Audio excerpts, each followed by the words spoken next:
everyone, Beks Thompson here from Be a Beacon, and today, this afternoon, we're talking about boundaries and why are they sexy? Because they are. And I don't know about you, you're probably not feeling very sexy right now, because if you're in Queensland like me, it is so hot. I think it's up around 37, 38 degrees, so I'm hiding out here in my clinic room because I've actually got air conditioning in here. Let me know if you're in Queensland and you are just being with this heat. Doesn't make you feel terribly sexy. So why are boundaries though? Why are boundaries sexy? Well, have a little think about it. Why are boundaries sexy? What do you find attractive? What do you find magnetic in someone? Is it their sense of presence and purpose? Is it their calmness? Is it the way that they look after themselves but still have a calm and compassionate nature? If it is, then that's boundaries. All right, now with boundaries, you find yourself in a few different camps. You're either someone that maybe shuts down and puts a wall up towards other people, perhaps when you feel scared, when you feel challenged, when you don't feel safe. Maybe you're someone who projects out into the space around them, has no real boundaries, overshares, says yes to everything instead of saying no, and feels like their sense of self-worth is caught up in the doing out here.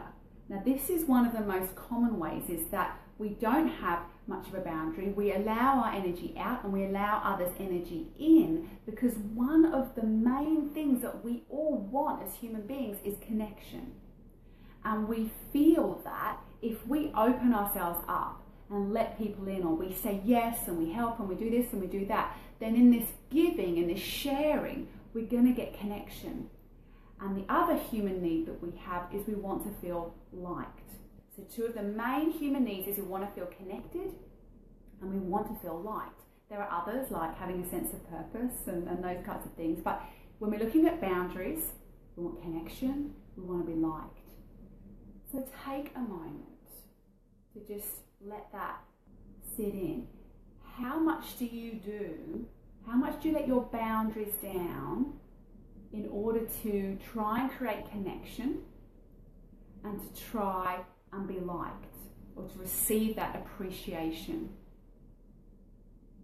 What do you do? Do you say yes? Do you overcommit to things to try and spread yourself too thin, to try and connect to everyone? Do you take on other people's stuff? Yeah, sometimes it's because we're just very sensitive, very loving, very caring, and we take on the mental load, we take on the pressure of other people's weight, yeah?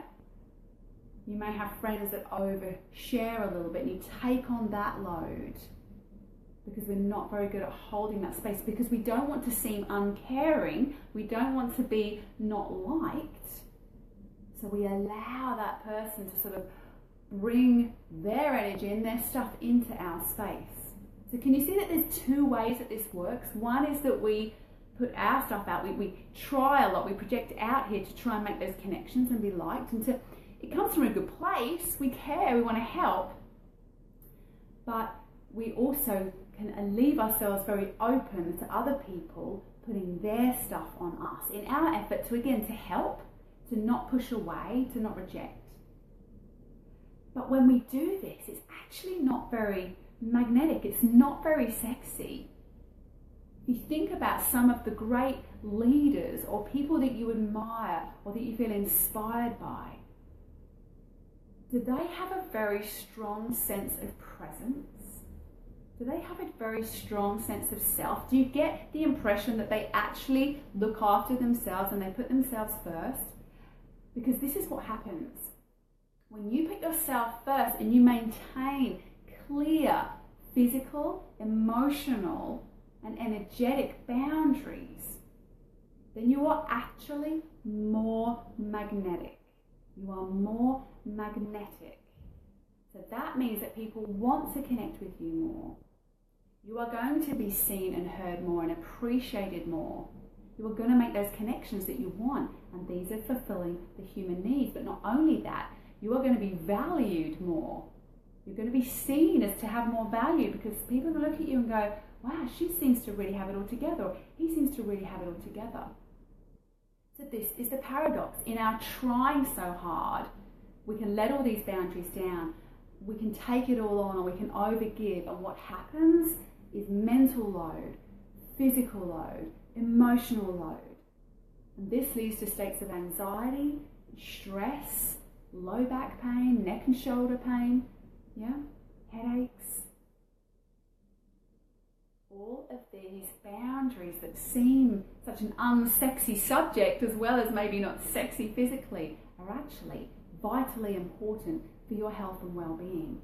And I've had just a whole week of things come up around boundaries. It's been so interesting because with my 6-month Bear Beacon program that I'm running with a group of women at the moment, we're in 2 weeks, we've been focusing on self-love.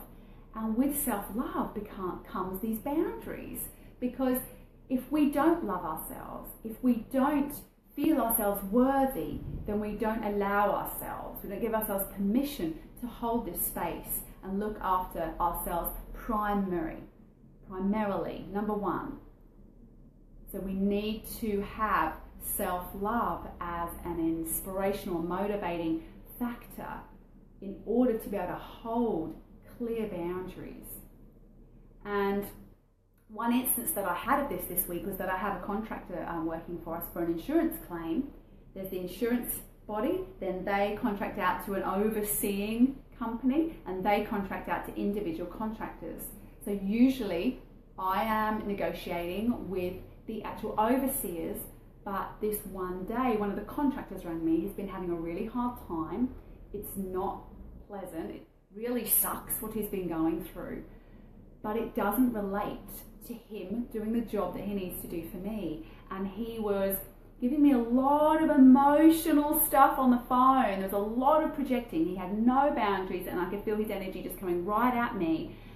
And I had to just really keep my presence down in my body and keep my boundaries very strong, which enabled me then to find the right words to say that were, this is not okay, this is not relevant to this situation. I feel for you, but this is inappropriate. We're overstepping boundaries here. This is the work that needs to be done.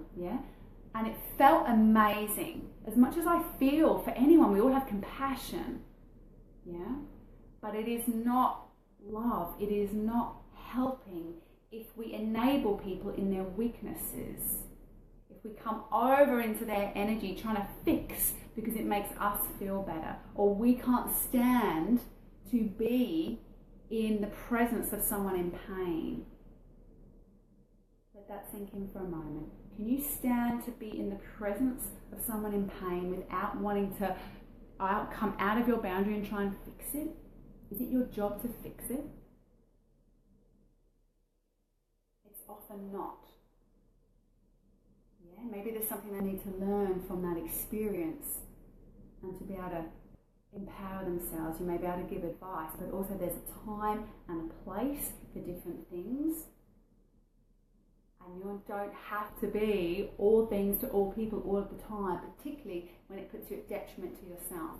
And I see women all the time who are such wonderful carers, such givers, but they have their self-worth tied up in how they can help others, and this is having a negative impact on their health and well-being. It's having a negative impact on the relationships and the expectations they have around relationships, and it's having a negative impact in how they're being seen in the workplace. And they're trying hard and doing all the right things, but not really getting the value or the appreciation that they feel that they deserve. And this is crucial amongst women, because women need to connect more. We need more love. We need more magnetism. We need more connection. But if we do it by letting our boundaries down, or perhaps we've been hurt and then we shut down for fear of being vulnerable and getting hurt again, then we are shutting ourselves off and cutting ourselves off from really authentic, deep connection. You need to become self-contained in your energy, in your boundaries. You need to do that energetically first, I believe, because that is going to help you discern what is the right way to create the physical boundaries, how to speak and share that with others, and how to emotionally navigate it. Now, this is at the crux of a lot of the work that I do. And it's one of the things that we'll be sharing and expanding on and going deeper into at a training that I'm doing in Brisbane coming up on March the 11th. So if any of you have done some Art of Feminine Presence training with me before, maybe you've done an intro, we've touched on this. And if you've done a Bear Beacon training with me, we would have done some work on this. This is going to go deeper. And even if you've done all of this before, it's going to go deeper the more you do it. So getting really good at something and making actual changes in your life, manifesting real life changes, is not about getting more and more and more tools. It's about going really deep with a set of tools that all complement each other. It's about safety, it's about connection, it's about that tribe, that can give you feedback.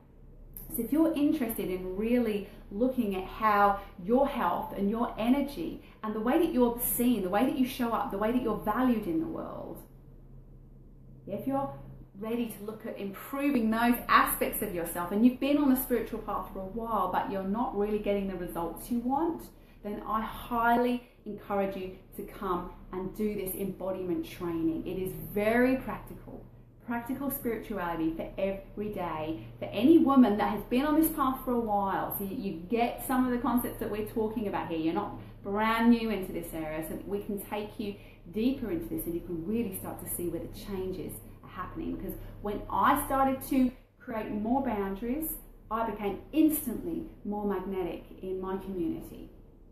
My value has gone up in my workplace, my relationships have improved beyond sight, and I've got much more deeper connections with a very dear few tribe of female friends.